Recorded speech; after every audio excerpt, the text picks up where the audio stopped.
2024 मायथाइयाव सेबाजों खुंजानाय मेट्रिक आनजाद बे मेट्रिक आनजादनि फिथाइ एबा रिजाल्टखौ होबाय आरो बे रिजाल्टखौ फोसावनाय लोगो लोगोनो गुबुन गुबुन जायगायाव फरायसाफोरा उथ्रिसारनो हादों आरो बेखौनो लानानै फरायसालिफोराव रंजाथाइखौ नुनो मोन्दों। आरो बे समावनो मोनसे गोजोनथाव रादाब लानानै फैदों। BTR हालामनि मोननै जिल्लाया आसामनि मादावनो टप 3 नाम्बाराव दङ। थारैनो जोबोद बाख्नायजाथाव खौरां, मानोना आसामनि मादावनो टप 3 नाम्बाराव मोननै जिल्लाया BTR हालामनि मोननै जिल्लाया बे समाव जायगा आवग्रिनो हादों। बे थारैनो बाख्नायजाथाव होननानै जों बुंनांगोन। थांनाय समावबो चिरां जिल्लाया टप 1 आव फैनायखौबो नुनो मोन्दोंमोन। थिग बेबायदिनो बे बारावबो मेट्रिक आनजादनि रिजाल्टखौ फोसावनाय लोगो लोगोनो बे समाव रंजानायखौ नुनो मोन्दों। बे समाव नोंथांमोननो बबे बबे जायगायाव थामहिनबा बेसेबां बिजाथिया बे मेट्रिक आनजादखौ होदोंमोन आरो बेसेबां फरायसाया बे समाव पास जादों थामहिनबा उथ्रिसार जानो हादों आरो बेसेबाङा उथ्रिसार जानो हायाखै आरो टप 3 पजिशनाव सोर सोर बिजाथि मोननो हादों। गासै मेट्रिक आनजादनि बिजाथि एबा एप्लाइखौ 4,25,966 सुबुङा मेट्रिक आनजादनि एप्लाइ एबा बिजाथि होदोंमोन आरो बिनि गेजेरावनो 6,888 जना एबसेन्ट एबा आनजादखौ होआखै आरो बिनि गेजेराव विथहेल्ड जादों 361 सा आरो बिनि गेजेरावनो एक्सपेल जादों 61 सा होनना सेबाया फोरमायदों। आरो गुबुन फारसेथिं नोजोर होयोब्ला आनजादखौ 4,19,078 जन साया आनजादखौ लिरदोंमोन।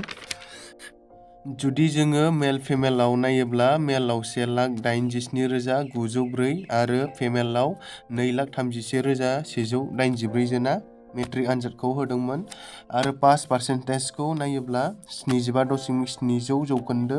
डिस्टेन्सआव गासै 6,392, स्टार मार्कआव मोननो हादों गासै 20,552। बे समाव 20,552 साया स्टार मार्क मोननो हादों। फार्स्ट डिभिजनाव गासै अल आसामाव 1,05,873 साया मोननो हादों। सेकेन्ड डिभिजनाव गासै 1,50,764 सा फरायसाया मोननो हादों। थार्ड डिभिजनाव मोननो हादों गासै 60,680 जन सा फरायसाया थार्ड डिभिजन मोननो हादों। टटेल लेटार मार्क मोननो हादों 1,93,159 जन। गासै हाइएस्ट ससियेल साइन्सआवनो लेटार मार्क मोननो हादों। आरो आसामावनो BTRनि मोननै डिस्ट्रिक्टआ टप 3 मोननो हादों। बे डिस्ट्रिक्टफोरानो जाबाय चिरां 91.2 जौखोन्दो आरो बाक्सा 86.9 जौखोन्दो। थारैनो बाख्नायनांगोन, मानोना बे समाव BTRनि मोननै जिल्ला बे जाहैबाय चिरां आरो बाक्सा। बे मोननै जिल्लाया आसामनि मादावनो टप 3 आव जायगा आवग्रिनो हादों। दुखुनांथाव बाथ्रा, उदालगुरि जिल्लाया बयनिख्रुइ खमसिन एबा गाहायसिन जिल्ला 60 जौखोन्दो 60.9 ल' मोननो हादों। टप 5 आव मोननो हादों Anurag Dalai Pragya academy senior secondary school, Jorhat. बिथाङा 593 मार्क मोननो हादों। जारना साइकिया शंकरदेव शिशु विद्या निकेतन, चारियाली, बिश्वनाथ। बिथाङा 590 मार्क मोननो हादों।